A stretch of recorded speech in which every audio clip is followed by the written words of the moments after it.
Aláròyé máa wí o. ó mà ṣe o, ẹ wo ohun táwọn adigunjalè ṣe fọ́bìnrin yìí. àwọn olè ajá báàgì gbà tí wọ́n ń ròdán láàrin ìgboro ìlú Bauchi nípínlẹ̀ Bauchi ti sọ obìnrin kan di aláàbọ̀ ara lójijì látàrí bí wọ́n ṣe gé etí àti méjì nínú ìka ọwọ́ ẹ̀ dànù lásìkò tí wọ́n fẹ́ jà á lólè.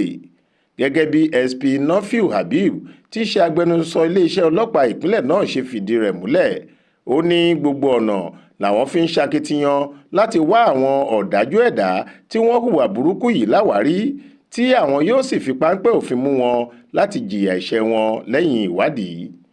àṣálẹ́ ọjọ́bọ̀ tọ́sídẹ̀ẹ́ ọjọ́ 16 oṣù kẹrin ọdún yìí ni wọ́n ní ìṣẹ̀lẹ̀ náà wáyé lágbègbè Gádàù tí kò jìnnà púpọ̀ sí ọgbà iléèwé gíga tó jẹ́ tìjọba ìpínlẹ̀ Bauchi, ìyẹn Sa'adu Sungot University SASU tó wà níjọba ìbílẹ̀ East Gádàù nípínlẹ̀ náà.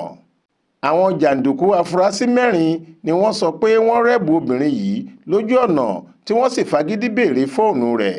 níbi tí wọ́n ti ń bá a fà á ní ọ̀kan nínú àwọn olubi ẹ̀dá yìí ti fa ọ̀bẹ yọ. méjì nínú ìka ọwọ́ obìnrin náà ló kọ́kọ́ gé bó sì ṣe ń sáré já fóònù ẹ̀ gbà mọ́ ọ lọ́wọ́. lẹ́yìn èyí ni wọ́n tún fi ọ̀bẹ yá ní ojú. níbẹ̀ ni ọ̀bẹ ti gé etí obìnrin náà ṣùgbọ́n tí Ọlọ́run kò jẹ́ kó jábọ́ sílẹ̀. SP Habib wá fi dá àwọn aráàlú lójú pé àwọn kò ní í tẹ́tí títí táwọn fi máa wá àwọn afurasí tí wọ́n ti sọ ara wọn di ẹ̀rùjẹ̀jẹ̀ sílùú yìí kàn kí wọ́n lè lọ́ọ́ fi mú kàtà òfin. Monísọ́lá Sàká ló ṣàkójọ ìròyìn yìí fún Aláròyé. Faith Adébọlá ló kà á sétí ìgbọ́ yín.